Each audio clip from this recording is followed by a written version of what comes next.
Well, that's what happened. Yes, I was in a watch store a couple days ago and I was looking around and they had the Citizen ProMaster Tough 2018. I'd been looking at it online, but I saw it in there and I liked it. I put it on and I really liked it. And they're so cheap online. They're $270. I want a summer beater. My family's taking it, so I bought it. And I'll be doing a review for it, and then my family, I'll take it with my vacation. My family, we're taking a vacation. I'm leaving my comfort zone. I'm going to go to San Clemente. My wife's parents have a vacation house on the beach. Yes, I'm going to drive an entire hour and a half to San Clemente. Wow, what a drive, man. For me, that's huge. Leave my comfort zone, man. I'm pretty lucky, man. My family's got that vacation house. So today I'm going to talk about depression and the connection between depression and watch addiction. I mean, obviously this applies to any kind of addiction, but I should let you know depression runs in my family. I have it. I have family members who have it far worse than I have it. I have family members who've been on medication for decades. If they don't take their medication, they're bedridden, they're debilitated, man. They can't function, man. They can't do squat. Now mine is not that bad, but it's bad. It's bad enough I could tell you some stuff about it. And I could even connect it to addiction and watch addiction specifically. Let me tell you, for me, I became aware of the challenges of depression when I was in high school. And I learned two things about depression early on. One, it's so horrible that you don't want to feel anything. You learn to suppress your feelings because depression is that bad. And you suppress feelings so well, you become an expert at it, that you become like the character in that Pink Floyd song, Comfortably Numb. You walk around numb all the time. You're like a zombie.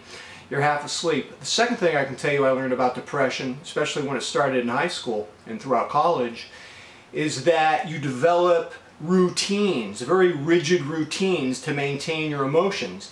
And these routines become so rigid, you can't read other people, you can't read social cues, you can't be flexible, you can't adapt. You kind of live in this sort of self-induced prison. I'll give you an example. I was about 19 years old. I just finished an exam. I was taking a psychology class in college, and I walked outside and probably the most beautiful woman in the class was outside. She had just finished taking the exam too. Her name was Roxanne. She was about 6 feet tall. She had long honey brown hair that went way down past her waist. And she had high cheekbones, caramel colored skin. And she asked me to come join her for a beer at the ale house.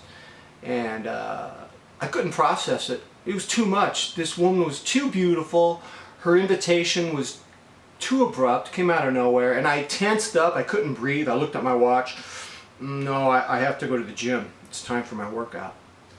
And it was only several years later that I realized that I was an idiot. I had to look in the mirror and slap myself. And I always wanted to go back in time and correct the situation. But it reminds me of selling a watch that you love. You just sell it because you're crazy. And then you want to rebuy it. And you know what? It's no longer available, man. It's regret. You got to turn on Hall & Oates' She's Gone.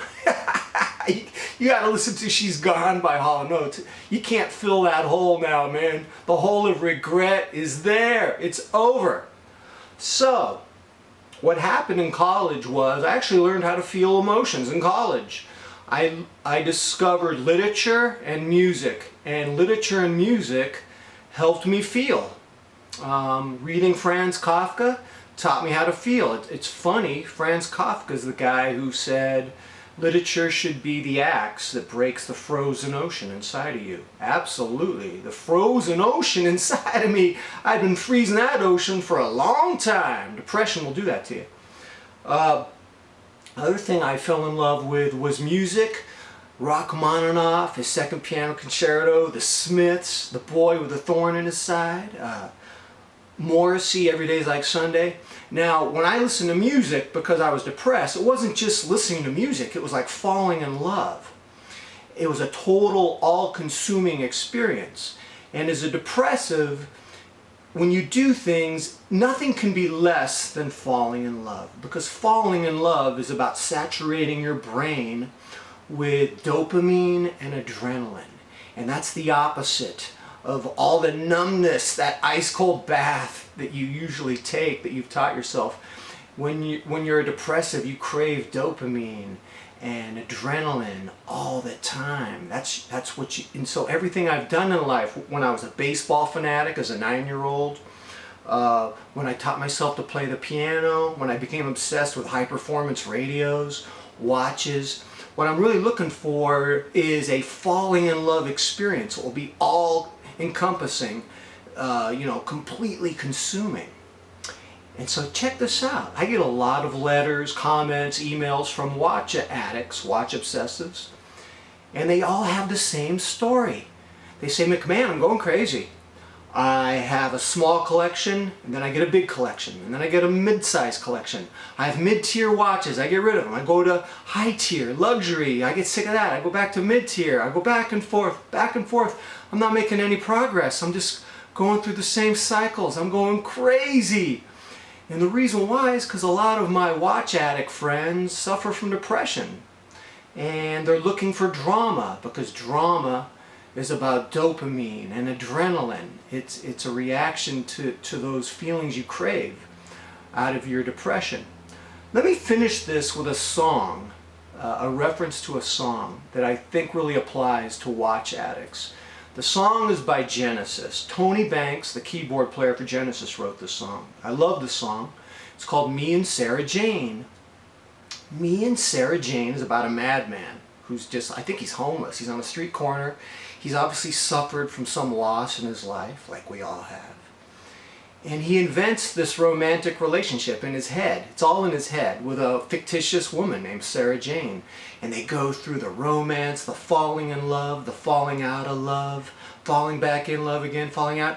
And he realizes he's not going anywhere. He's just going in circles over and over and over again. He's mad. You know what? We all have a Sarah Jane inside of us. We all create an obsession to fuel our dopamine, our falling in love, our adrenaline. And we go through these cycles over and over and over again. I want you to listen to Me and Sarah Jane by Genesis. A masterpiece, man. So I think that's the connection between depression and addiction, and you could apply this to watch addiction, of course. All right, tell me what you think, ladies and gentlemen. Until next time, I'm out.